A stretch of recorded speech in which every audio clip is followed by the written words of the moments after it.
begin. So, welcome to this soft pastel taster session by me, Chris Gambrell. And it is in association with Rembrandt, with Royal Talent, because I do use their pastels a lot, and I enjoy using them. So I'm going to just continue through. The objective of today's session will be, I'm just keeping an eye on chat a second. Yeah, say hi to everybody in the session. Hi, Sonia. Hi, Nat. And hi, Marlies. Good. So the first question is, why soft pastels? You know, why not something else? So we're going to just be looking at the benefits and, you know, some of the reasons I really love using soft pastels and kind of always have. How I choose color, and I'll be asking you how you choose color as well. We'll be looking at texture and surface. In this soft pastel taster session, I really want to talk about texture and, how that can be used, how you can achieve it. And that goes into the section on how to make different marks. So I've got a video for you, and I'll be talking you through that. You can ask any questions. Applying the marks in a drawing. So everything that we have looked at here, we will be using in a drawing. So a little bit of theory and then some practice here. It would be lovely if you could share some of your pieces, and we will do sharing by taking a picture and dropping it into the chat. Yes, and then finally, how to fix your piece, which is a question I get asked a lot. A lot of people don't like fixative very much, and perhaps have had a bad experience. So I will share some tips with that. Hello, everybody, just coming in. We got Aurora, from Ribble Valley in Lancashire. Yeah, fantastic. We've got Nia Stink from Barcelona. Welcome. Yes, feel free to chat in the chat. So the first thing, really, why soft pastels? So I've broken this down into hi, Grace. I've broken this down into different reasons. And my first one is blending.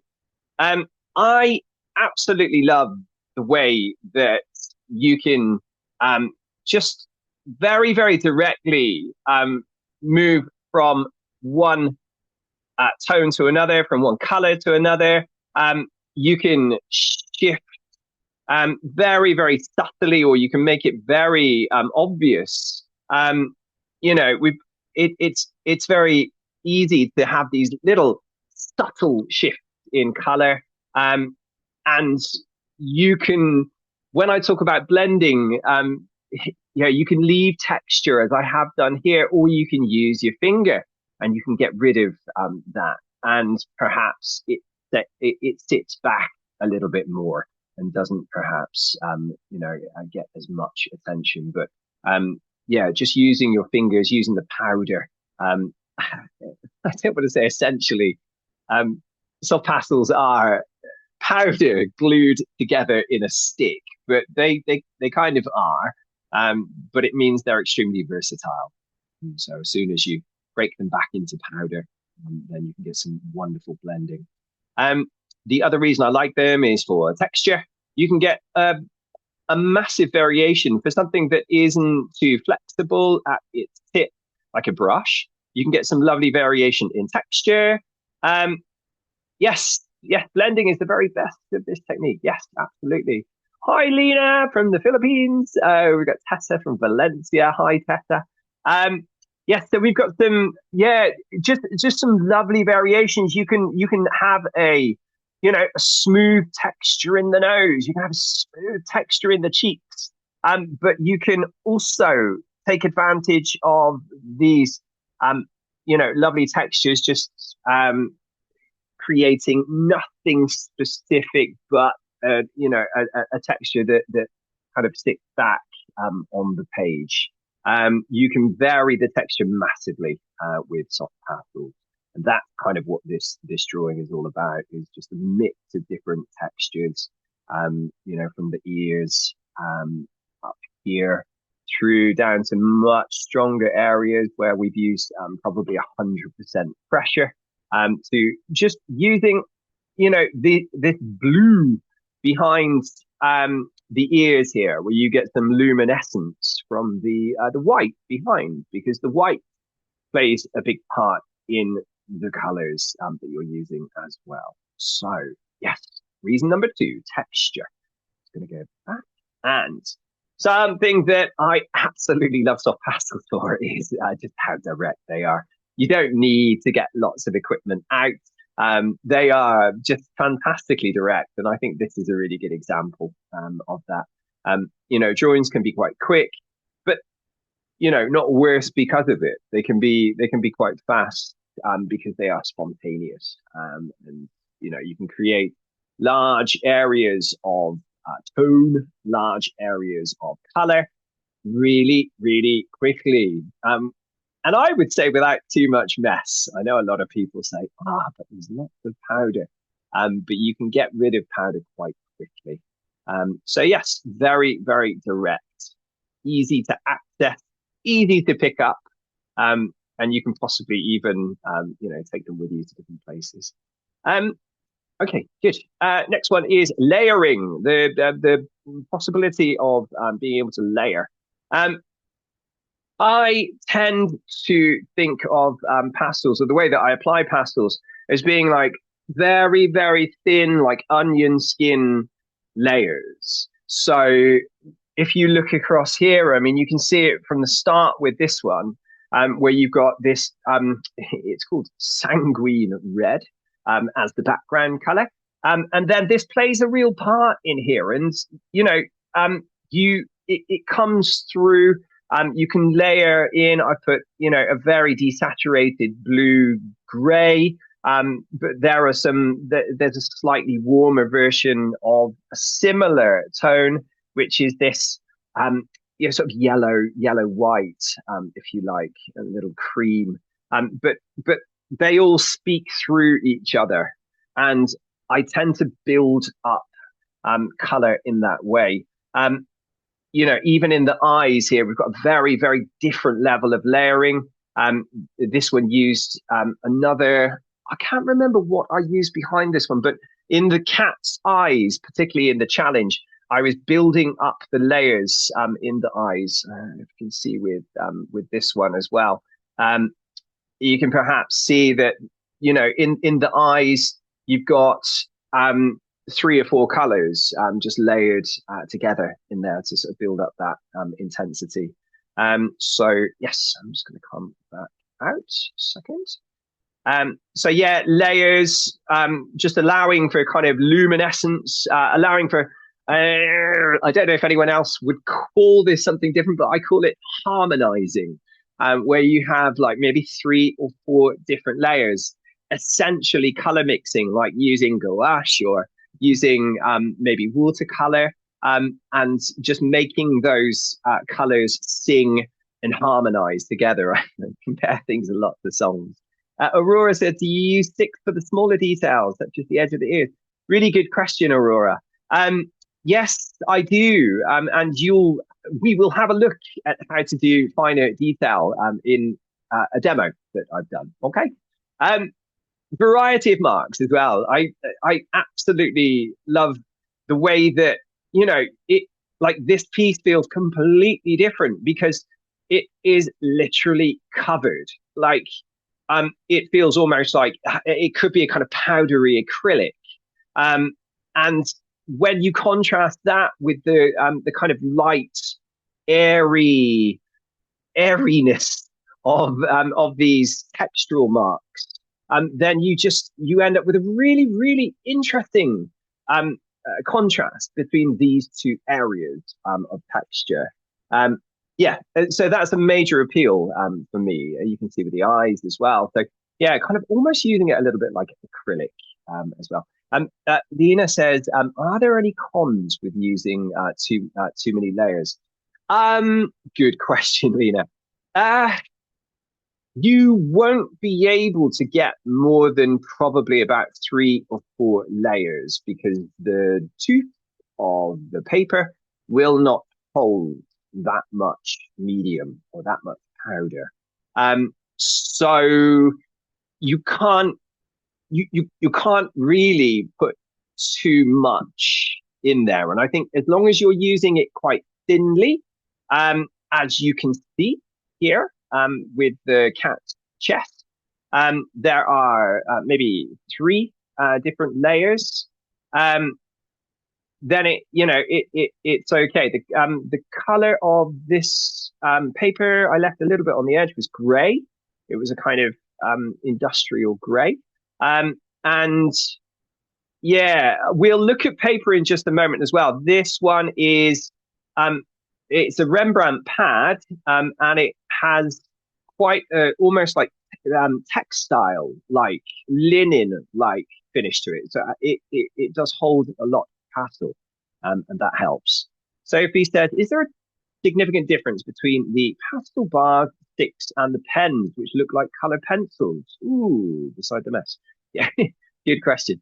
Um, the bars and sticks, yeah, you can get a wider variety of marks with the bars or the sticks. And with the color pencils, you can use them, and I do use them from time to time for example, fine detail with the eyes and things like that. So yes, definitely, just the variation of marks, Sophie. Nice to know. Yes, absolutely. Right now, I'm moving on from the reasons why I use soft pastels, and I'm going to just the way that I pick colors. Now, this is a typical box of soft pastels, and this is the way they look when they come to you. Very nice.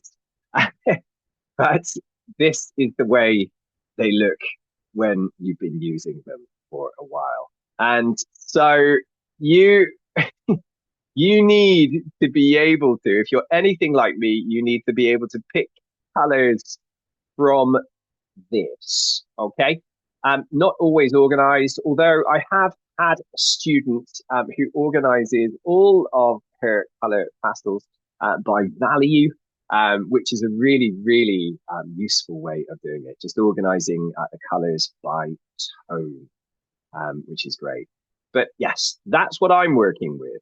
And I'm going to just show you. This is how I pick color from this reference, this lovely reference, across to the drawing.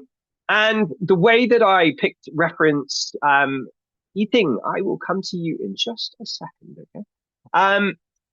Yeah, the way that I pick color is to choose something that is dark, medium, and light. So, for example, here we've got here, and then we've got some mediums, like something that I can use for a medium. So it might be something like this one here. So we've got, if we say dark, dark, and dark, sorry, medium, and then going to, again, we've got medium in here, and then we've got some light.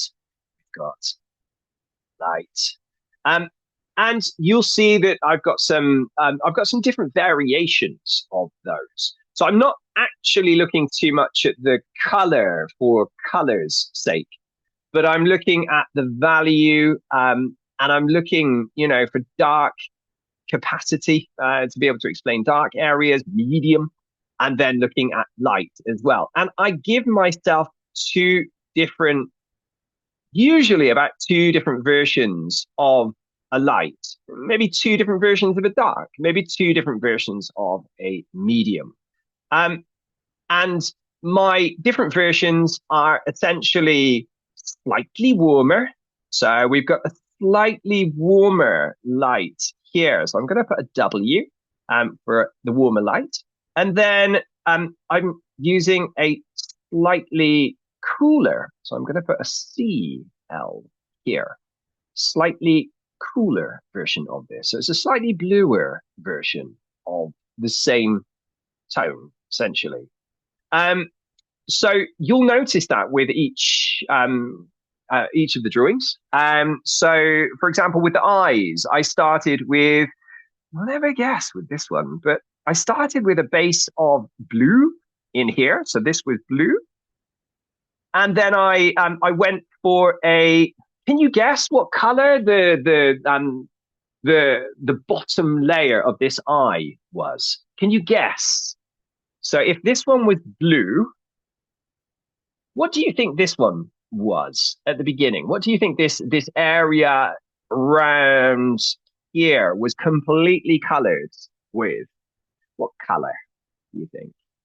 Yellow? We say sienna. We said yellow. Yellow. Alex said red. Alex said red. Laura says white. The colors are brighter. Yeah, good theory, Laura. But actually, in this case, Alex is correct. And Lena's quite accurate as well. Yeah, it is actually a red. So, so there was a red under here, which influences the final color. You can see it coming through. And it just gives a variation, those warmer colors. If we go in a little bit more, you can see there is a warmer hue to this, and it speaks through the eye layers. And then if we go across to the other eye, you can see it's significantly cooler. Yeah. So we're looking at temperatures of eyes. We use some blues in here from the cooler side of the color wheel. And then this one is warm, hopefully pulling the attention. Does it draw your attention more? Which eye? Which eye do you look at more in this cat, in the drawing? Is it his right or his left?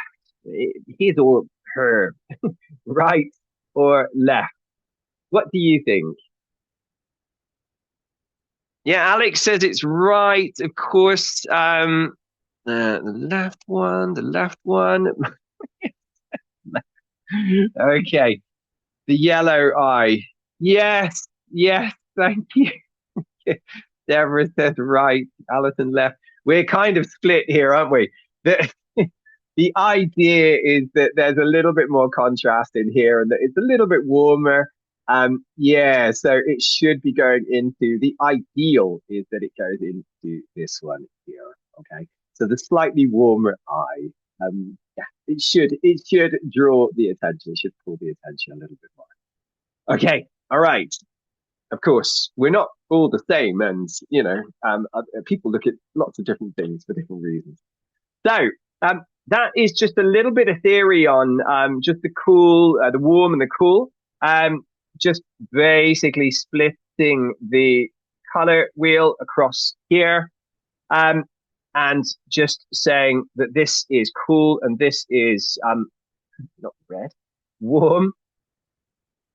But as well, obviously, we can have warmer versions of colors and we can have cooler versions of colors. So we can have a warmer blue and we can have a cooler blue.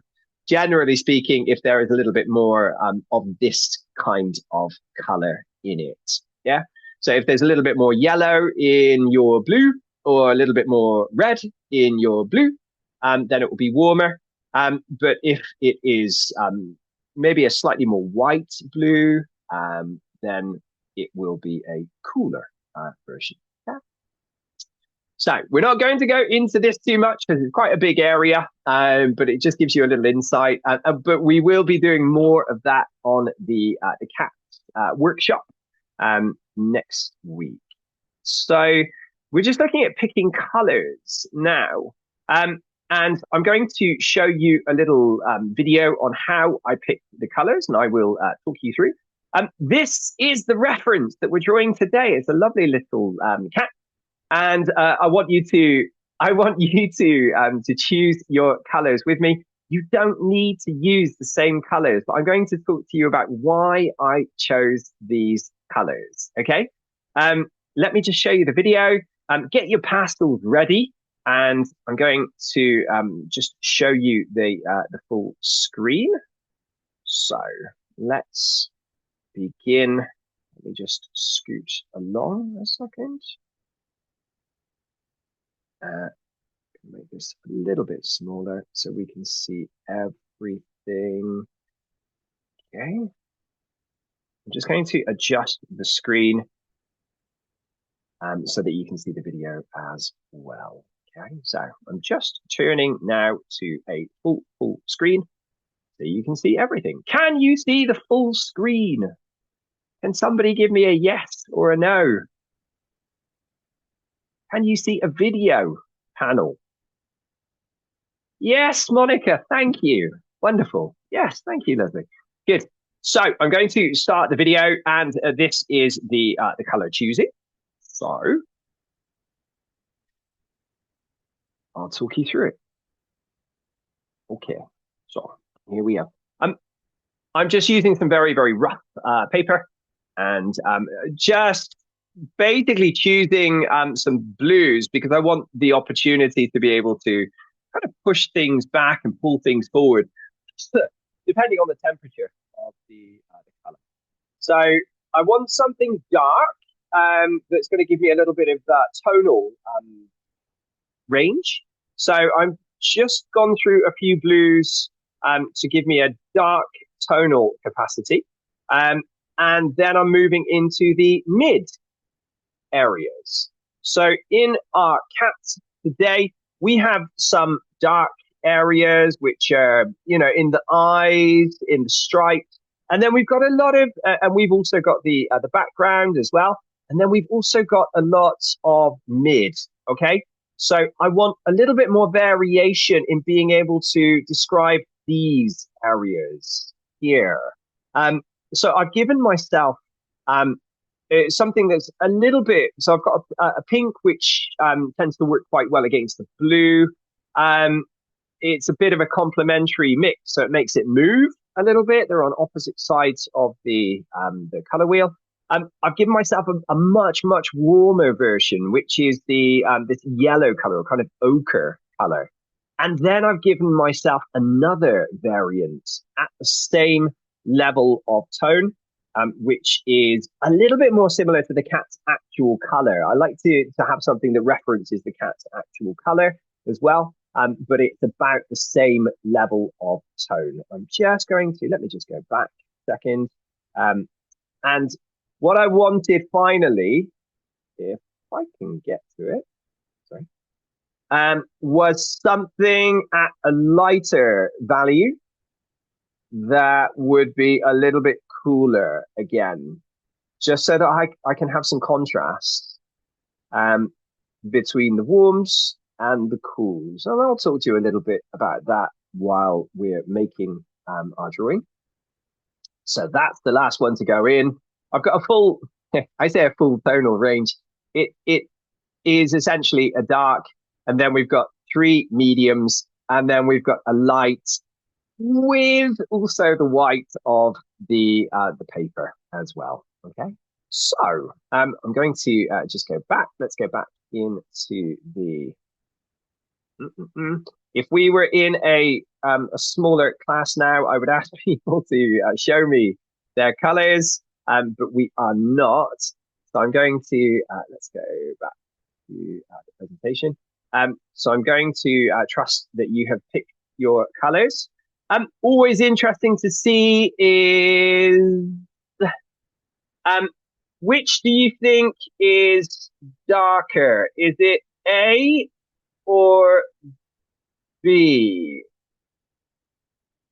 I'm gonna say, let me just make that a little bit easier. I'm gonna say the pink or the yellow. Give me a P or a Y. Which one is darker in terms of color value? Sorry, tonal value. Oh, Leslie. Camilla saying P. Hi, Camilla. We got Deborah saying Y. Interesting. Laura, where is it going to go? The P, is it the Y? Go down. So we just changed it into monochrome. Um, and I think you will agree that it is, in fact, Anna saying both. Nice one. It is, in fact, slightly the Y, which is amazing, isn't it? And some of that is the fact that what you're seeing in the Y, in the yellow, is the temperature. You're seeing a lot of saturation, so it tends to bring up um, the what looks like the tonal value, but it is in fact slightly darker. It's really interesting. So all of these are at around a similar. They will all be absolutely fine for a medium. Lena possibly putting what she's chosen in here. Oh, she's put a meme. Yes, shocking, isn't it, Lena? I know. I'm always amazed. That is the value of. Should I use the word value? That is the magic of temperature in value in colors. It's amazing. Okay, good. So we are going to continue. Those are my colors. That's what I've chosen, and we will come back to those in just a moment. The next thing that we're looking at is texture or surface, and I do, in fact, have a different brand. I've got Daler Rowney, and I've got a Rembrandt pad here. This one, I'm just going to scoot over to it. Is a so it's 150 gram. It's a fairly smooth surface. It's just called a smooth cartridge paper, acid free. Yeah, I mean it's pretty standard, but it's got quite a smooth surface. And this is what I made on it. So you can see how much it can hold. I mean, it can hold quite a lot. You can really push it to build up layers, and it will hold quite a lot. Um, I really enjoy it. This was a recent drawing that was made on it. Um, yeah, Aurora, yes, we can. We can learn about tonal value. Yes. Um, yes. You can turn it into black and white. Yes. I will be talking about it a little bit more on the CATS course in session 1. We'll be focusing on tonal value as well. So yeah, you can see what the texture is like if we get in and we look at the kind of 100% areas. You can see that it does allow you to get a fairly solid uh, tone, fairly solid color, good coverage. But then also you can create these lovely, quite expressive areas. If you go down to the bottom here, yeah, just lovely kind of areas with voice, with real texture and textural quality. So yes, and then if we go across to this one here, this one is a little bit heavier. It's I believe 180 gram. Yes, 180 gram. And this one it's more designed for kind of everything really, gouache, ink, charcoal. But I think it's fantastic for pastel. Just because it holds a lot of medium. Like you can really push it. I can rub things out. I can erase things depending where you're from. And you can go back in and it will still have capacity to be able to hold things. I put many layers into this, kept working in and then back out. There are like 4 or 5 layers in certain areas on here, especially in the eyes. And it just holds it. But there are areas of quite sparse texture as well, like really light texture, and it also does those well. So it's really versatile, and you can see what else it held. The the cat that now looks a little bit like a Santa cat is also done on this paper. And then we have this very monochromatic cat at the end that again worked up some really heavy solid layers, and it held it beautifully. Yes, and you can go ahead and just fix those if you want to. If you sell them and you want to send them to customers. So, textures and surfaces. Now we're going to move on to four basic marks that we'll be using for the final drawing. So when we go back to drawing our cat, and I'm going to let me just put this across in the chat a second.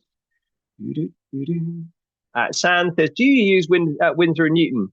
Is that Winsor and Newton paper, San?" Ah. I have done in the past, but not for pastels. I have used Winsor and Newton for they do some fantastic watercolor papers. Yeah, very, very thick. I haven't used 160 gram. Is it good, Stan? Would you recommend it? Going to try today. Perfect. Okay. Well, good luck. I'm sure it will be fine. I'm sure it will be perfect. Okay, fantastic. So we're going to switch to a slightly. I'm going to make this a little bit smaller so that we can move it to the side, and I'm going to share my screen across so that we can see the mark making going again. So a little video, a demo. Let's go across and see how these marks are made. Okay, just a quick test to make sure. Can I have confirmation? Can you see a video panel? Easy at it. Yes, yes, it's a yeah. Good, thank you, Natalia. Thank you, Monica. Good. Okay, fantastic. So we're going to begin with the next demo. And as soon as we've done that, we'll be ready for. Oh, I'm going to share the sound a second because there is sound on this one. Okay.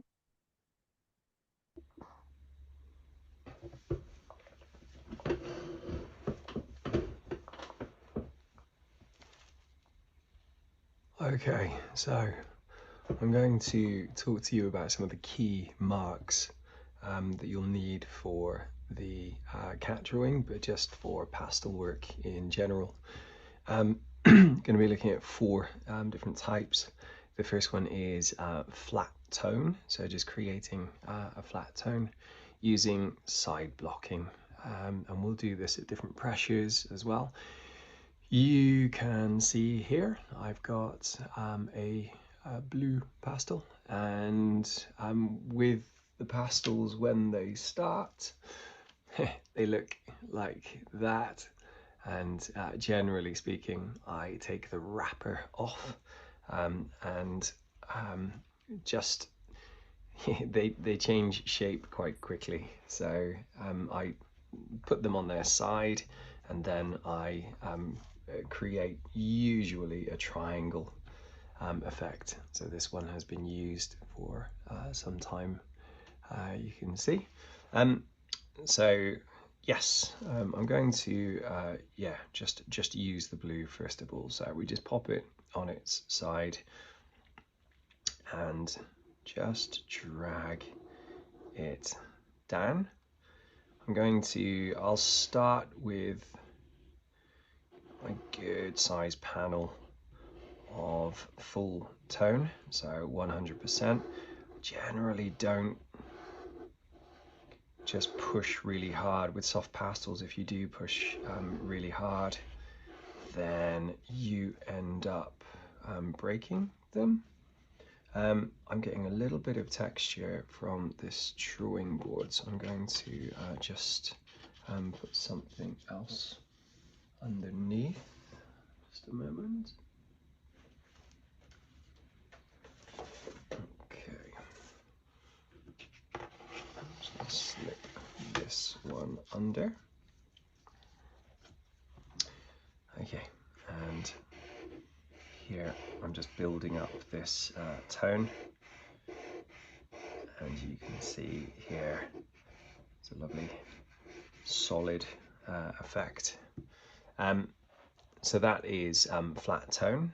You can go in with your finger after, and this is quite a smooth surface, well, a very smooth surface actually, so it won't hold on to all of the pastel, but to be honest, I prefer working on a smooth surface most of the time, just because yeah, it just gives a little bit of flexibility, and it's usually enough tooth as well. So that was 100%. I'm going to go for something like a 50% here. So if you were just changing the value slightly, so that would be about a 50%, and then just very, very light. You can see some texture coming through from behind. There we go. And again, that's probably 30%, 20% pressure, and you can go in if you want to mix with the white. Remember that you're always working with a white, so you've got some light from behind. And again, we can do the same on this one. You can begin to, yeah, different papers will have slightly different textures as well, but you can see the gradation and the change from 100% to 50 to 30%, just getting lighter each time mixing with that white. So that is the flat tone, and then that leads me nicely into Mark 2, which is the layering using side blocking. So with the layering, I don't normally just choose a color each time I want to move from one area of the image to another.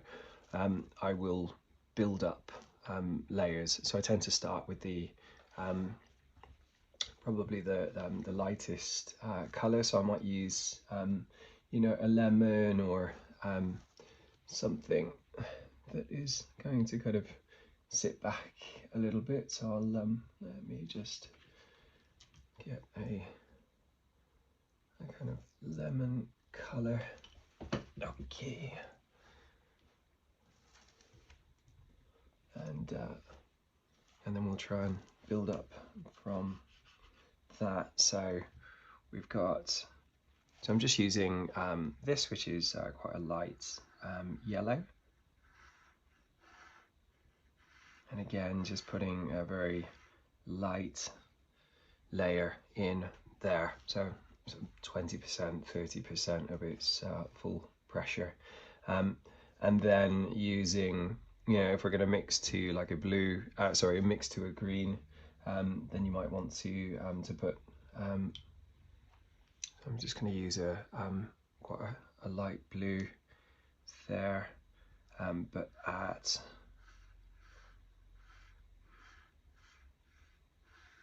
again 30, you know, 20%, 30% pressure, just to,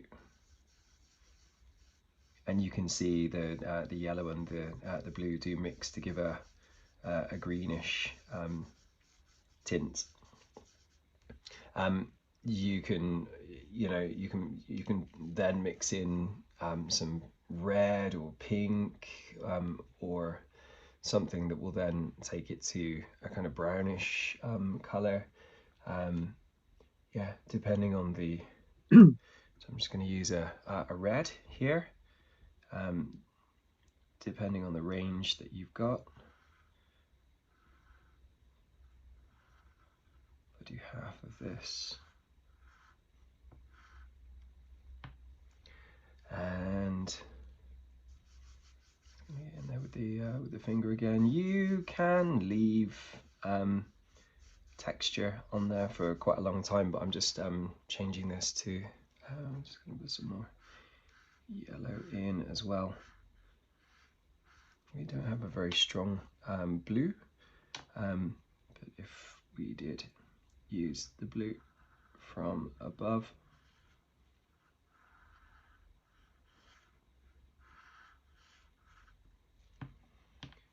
you can begin to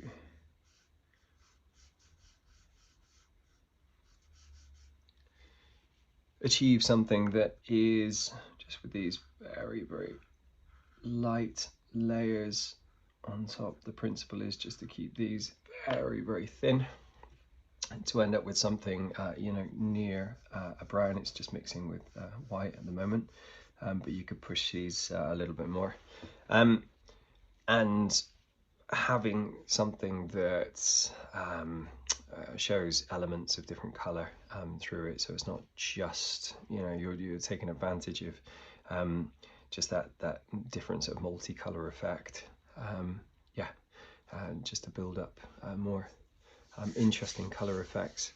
So that is the layering using side blocking, and you can, you know, you can go intense. So we could come in here with quite a strong yellow. Let's mix that with a slightly stronger blue. And, you can see the green coming in there. It's lovely with the texture as well. You don't need to disturb this if you don't want to. You know, decide which parts you're going to leave a little bit more rough, and which parts you're going to refine a bit, maybe based on composition. So yes, you could go for, I mean, if you want to have something that is how the layering works and what you can achieve.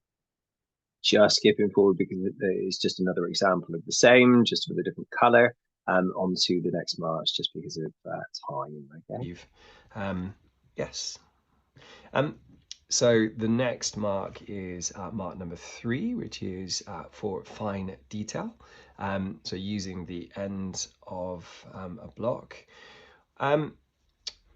So it helps that I've got a triangle on this one, but in order to get the point that you want, just use another sheet, and you know, you can quite literally bring it to a point, test it.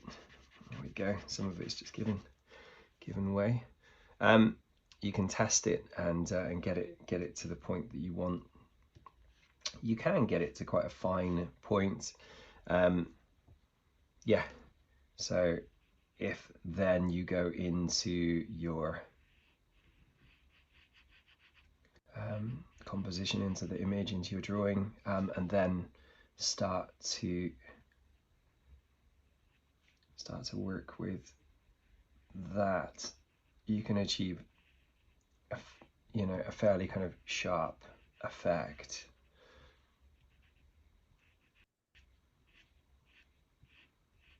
We're going to be using that on the eye.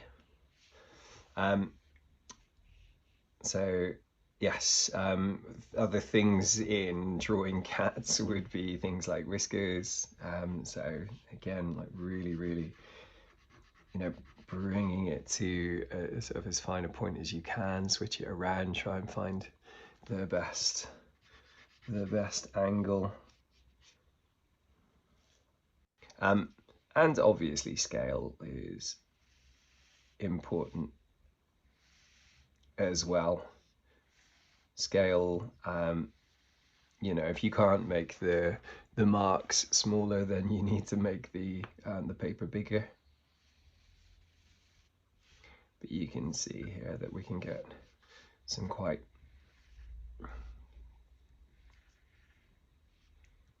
decisive marks in there. Just go back, just sharpen it again, and then go back in. I think one of the key things you can see here is just to have a sheet of paper that you can use as a kind of scratch pad, just to try out colors and you know, shape your tools, shape your medium as you start to put things in. So that is fine detail, using the end of the block. And then number 4 is blending.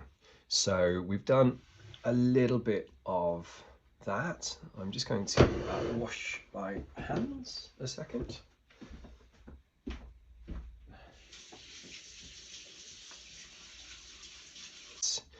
If, for example, we're just going to do just a kind of two color blend, we can, it depends what kind of intensity you're going to use, but I'm just going to side block with this light blue and leave some medium on the surface. This medium is really useful in being able to bring things together. You know, if you want a smooth blend, cross into it slightly. One of the key things really is just sort of consistency. Just take your time. A lot of people ask, you know, how do you avoid making it messy, because it is quite a live medium. You can, you know, there's a lot of powder on the surface, but I think just taking your time, and you know, if you're leaning on anything at all, then just try and make sure that it's the pastel, and that you're moving it around, yeah, with just a kind of relaxed but fine amount of control. So I'm just bringing the two together there. So you can see we've just crossed over slightly, just overlapped. We've got some medium as well. And then you can just bridge between the two. Let's see how well this works. As I said, it's quite a smooth paper. That's not a problem.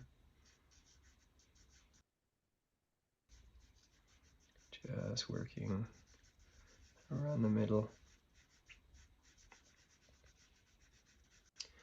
Get back in. It's not one of those mediums that's very unforgiving, like you make a mark and that's it. You know, you can always go back in.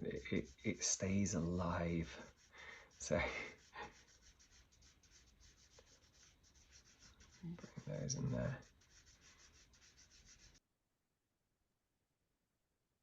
There we go. Perfect. So that brings us to the end, and hopefully, I think what's interesting about this is actually seeing someone do it, seeing the way that it's applied. I mean, you can talk through it, but actually seeing it is interesting, and just seeing the kind of pressure that's used and the time it takes. That's why I don't speed up, like, you know, these sections. The final drawing, when we're applying things, I will skip through a little bit. Just going back to, let's go back to the presentation a moment. Some great questions as well. Thank you for all your questions. It's really useful to have people asking questions, really relevant questions.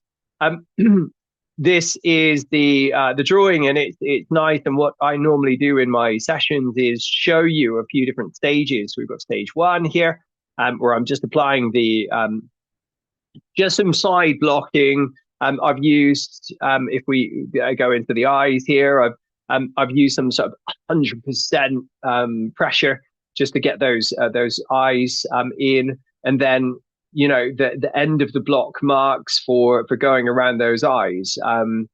I have used the end of the block just to map things out. We'll do that in just a moment. And then begun to layer up. So everything becomes sort of potential for layering as well. So we've got some layering and blending happening as well. If you look in the chin, you can see different colors working together in the kind of fine layers. And you can see the background going in as well. And then we've got this one here, which is getting close to being finished. Where you can see much more kind of solid marks, the kind of tiger stripes of the cat going in, so a bit more contrast. and some of the textures being built up from it as well. And then this is the final image that was produced in probably about 30 minutes of drawing. So we've got about 10 minutes. I'll be reducing it slightly. The session might go over a few minutes, but I will try and keep it to around the time. And obviously, this session is going into YouTube so that you can watch it after, and you can spend a bit more time on it. You can slow it down. So yes.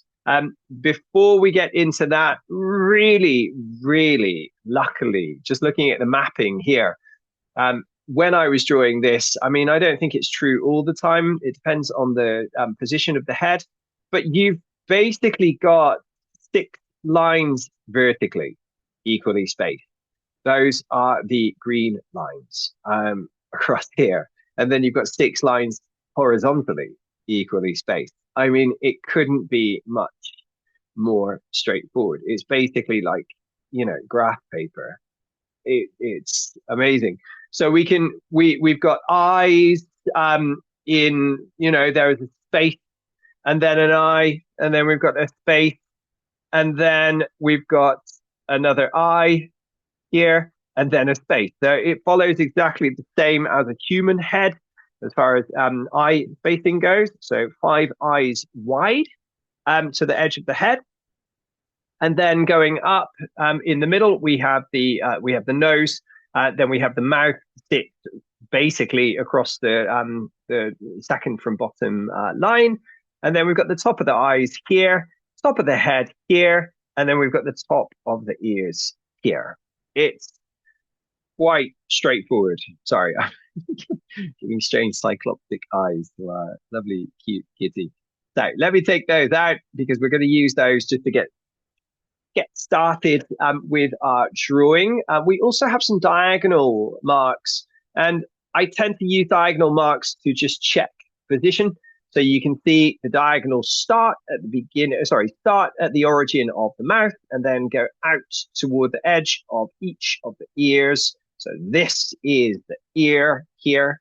And you can see it just follows the edge of the eyes as well. So it's a really, really useful map that we can use. So we're going to use this one to just map in the initial drawing of the cat.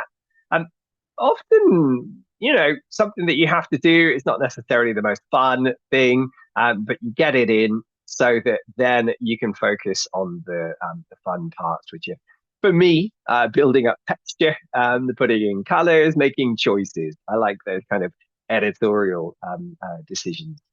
So let's begin. I don't think I actually had a reference in there. So let's take one of these for reference.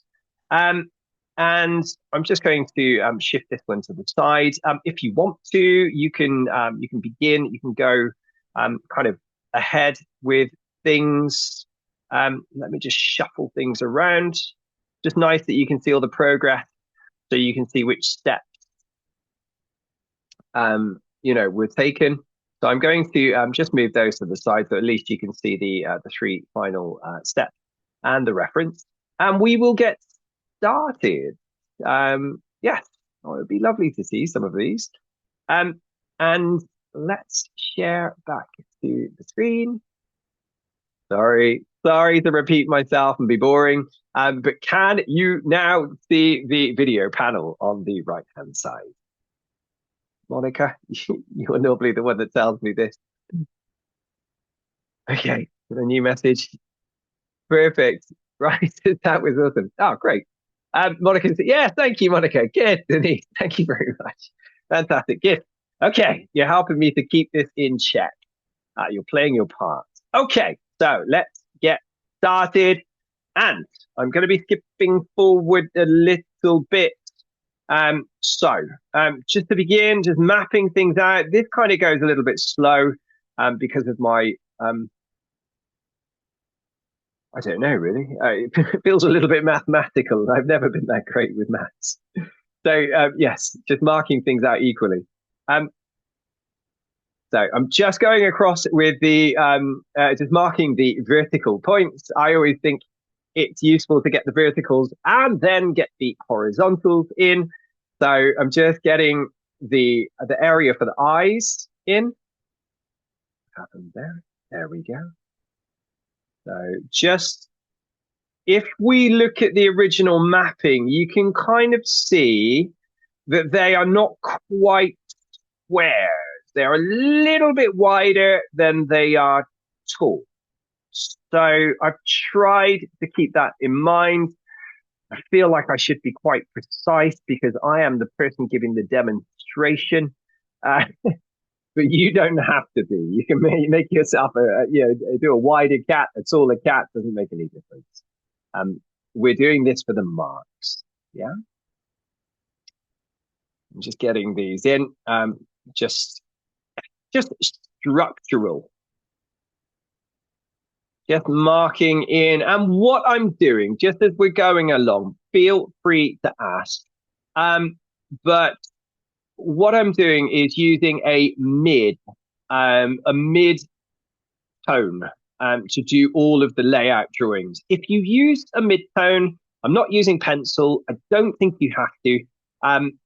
You don't need to get rid of anything. If you begin construction drawing, underdrawing, whatever you want to call it, structural drawing with a mid, then you can go either way. You can make it darker, or you can go in soft pastel. Another benefit, you can go over the top with something lighter, and you can, it has the same benefit as paint to an extent. If you're working with oils or you're working with acrylic, something quite opaque.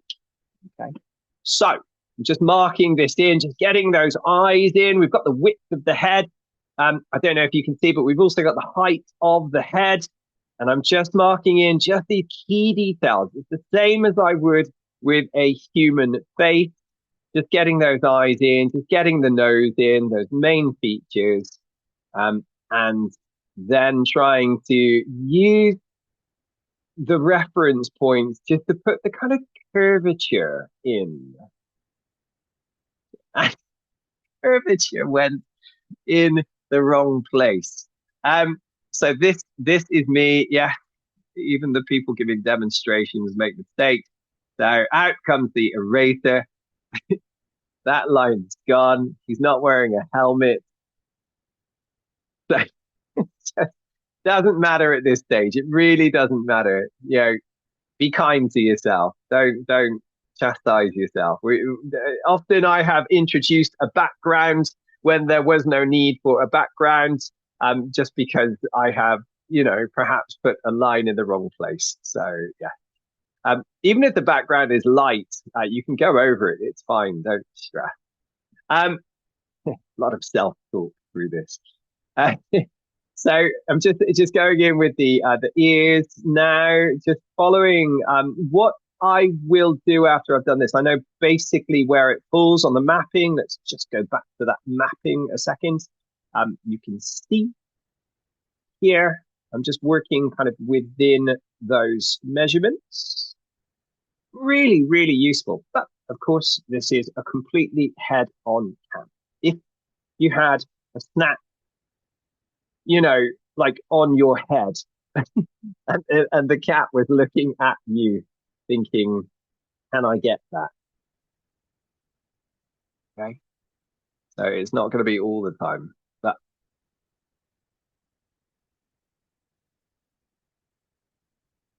just continuing with those, just putting those lines in. Yeah, take your time. It's absolutely fine. You don't have to finish the drawing now.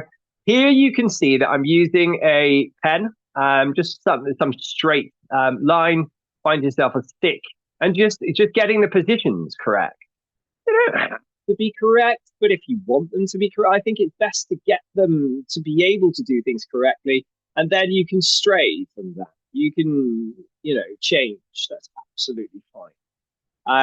But it's good to know how to get things proportionally correct first place. Just putting some curvature in here and getting those lovely kind of fluffy pouches around the I guess you'd say it's gel or whatever. Yes, make it look a little bit more like a cat instead of a bat. And now what I'm doing, if we're talking about marks, that is really the session, is to just lay the blocks sideways. I've got enough in terms of mapping, and now I am layering in. I just leave the pastel on the surface. It's tiny at this point. I just pick it up. I normally break pastels into smaller pieces, which serve for a particular area. I like to have smaller, longer ones, just to give some variety. And you can see I'm just going around, just putting tone in, putting not just tone, but also, potential layering. So I know that I'm not going to keep this just this pink color, but I'm going to then layer in some other temperature color, and also some just different color color for its kind of pigment. So just continuing with that one, just basically paying attention to the tone and where I want those where I want that hue. And now I'm going in with 100%. I know I want these eyes to be nice and contrasting. We've got a lovely fluffy effect around the rest of the face. So these eyes are going to be my, sort of attention grabbers, because they are solid. They're high contrast, and that's what I want. I want to give them a little bit of depth. I want them to be glassy by comparison. And you can do that with the soft pastels. We can get that effect, but we're just working with some contrast here. So just continuing to build that up. Just putting in some slightly cooler colors. Just my cooler variation, my light. Just in the fluff around the underside of the mouth. Just to work against the pinks and to give just a different scent. I want something cooler by comparison. I'm pushing things back a little bit. It's all quite desaturated, meaning that there's not too much kind of color value to it. Because I want to bring out the nose a little bit more, there's an opportunity in the nose for some warmth. So I deliberately chose that yellow to give a bit of a punch around the nose, and some warmth, just to help draw the focus in between the eyes, on the eyes, just that lovely gaze. Okay. Just going in with my darkest dark. We've got the blue going in, just quite carefully around the edge, just taking my time. I was looking for some variations. I tried to put just a slightly bluer tint into the right eye. It's always nice if you can have the attention slightly off center. So I do, as a sort of policy, tend to focus attention on perhaps one of the eyes more than the other, possibly through a little bit more contrast, or maybe in other ways. There's lots of different ways as well. Just, continuing in there. There we go. And continuing to just kind of layer things up in here, and trying to get the shapes to where I want them to be, given that there needs to be a kind of similarity to the shape. Otherwise, it might draw all the attention for the wrong reasons. Just working in some contrast around the so going back to my dark, using the end of the pastel for some really sharp marks, in just cutting in around those cheeks where the cheeks kind of peel back, into the nose and into the called a septum. I'm not sure on cats. But down into the mouth, and yes, and then starting to give a little bit more tone around the nose and a bit more contrast. Again, just keeping it all moving. I tend to move around. I don't start in one ear and complete the ear and then move on to, like one eye and complete the eye. I tend to, it's the way I cook as well. I tend to have everything going at once and just keep everything moving. Yes, at the same time. Fortunately, I usually just cook with one pot. So, yeah. Like my drawings are fairly simple as well. I don't have multiple subjects in my drawings typically. Well, that may be in the future. Um, just working in here, working between cool and slightly warmer. It's nice to have a variation of those. It's warm against cool. Yeah, just providing interest around the composition. Just getting some of those slightly more defining marks down, just changing the pastel to its end position, and getting just a bit more definition, a bit more contrast down the front and the nose. Really finding the point there to try and pick out those marks. So we've used quite a lot of I think we've used all of the different marks by this point. We've used layering, we've used just blocking, as in the eyes and around the head, sort of 50%, 30% block. Just leaving some areas, as you can see, it's quite nice to kind of demarcate certain areas, like little bits of white around the nose.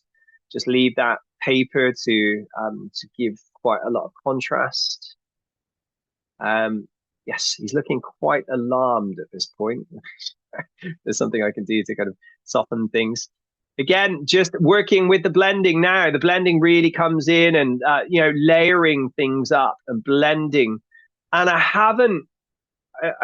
used a little bit of finger just to bring some of the textures together, some of the powder together in the ear, but I haven't really used it anywhere else too much. A little bit around the top of his right eye and the top of the nose, but not really. If you are putting layers together, then it also has the effect. You can leave the powder on, and it also has the effect of using your finger on top. So if you put another pastel on top of one layer on top of another, it has the effect of smoothing it. So you'll get rid of some of that texture anyway. So it's something to bear in mind. Just using my finger just to get in there and just kind of smooth out certain areas and working some of those. You can see the difference in the temperatures in the ear where you sort of move from a cool to a warm, and the interest that gives. Just putting just he's wearing a shower cap at this point. Unfortunate place to stop for Mr. Kitty. But yeah, no, just going in with some dark around the back, just to really, really push that forward. Didn't choose a black just because the blue, I want to be a little bit closer to those colors, not quite such a stark contrast, a little bit closer, but also to be slightly complementary, like giving myself like a well done. But to be working against some of those orangey and pinky colors, it just makes it move a little bit more. It stops drawings from being too what's the word? Kind of motionless. When you see the kind of vibration of like blues against the yellows, then it just makes it move. It just gives it a bit more dynamism and just a bit more energy, a bit more electricity. I always think it's a bit of magic, to be honest. So yes, just getting that in. I love the way it looks when you just you just block in that background, and you know, it just changes everything. Um, just starting to work in some textures. Um, as anyone who knows me, I don't tend to draw all of a subject with the same amount of detail. I tend to zone. So I'll have more realistic areas or more work areas, and then I'll have much more gestural areas. And some of these gestural areas are going in now. I love working with line. It helps to explain the shape a lot. And that's what I'm doing now. Just getting some of the lines in that help to pick out, you know, what was a more amorphous shape and just give some definition. And also, I love, and I probably would have worked with it for longer because I didn't want to produce a drawing that you couldn't produce in this session. But I would have probably worked under the chin a little bit more, just trying to be a little bit more decisive about those gestural marks, keeping them quite gestural, but I'm giving them a little bit more attention. So I'm just going in. I am getting rid of the texture in the background because I want something more solid, because I want a contrast between the textures because the cat is quite textural. I wanted to contrast that against a smoother background, which hopefully helps to push the cat forward a little bit, or at least separate it from the background. So yes, just doing that now. And then just working in some more layers just to get those colors kind of harmonizing and giving a sense. Ooh. Sorry, there's a few people talking. Alison, wonderful. Glad you enjoyed it. Thank you very much. Sorry you have to leave. My cat just arrived and was demanding some attention. You want to go? Okay. Yes. Yes. I'm just going to skip on a little bit now, just so that we can finish this up. We're just about at the point of being finished. I'm just putting some whites in for the eyes. You can see just using the end here. That cat is pretty much done. Okay.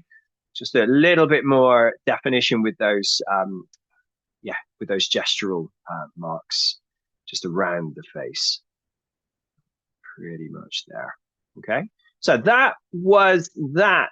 And what I wanted to do just really, really quickly was to, that was the finished cat. What I wanted to do was simply to show you, and I will put the PDF of the instructions into the chat, is to show you how to fix the piece. It's to show you how to fix the piece. So fixing your drawing is something that people ask me about a lot. Number one is to lay the work flat on a surface, which I have done here, you can see. And then to hold the fixative about 12 inches if you're in the States, about 30 minutes. Glad you enjoyed it, Denise. Thank you for coming. I'm just going to show you just in kind of real time here. So this is me.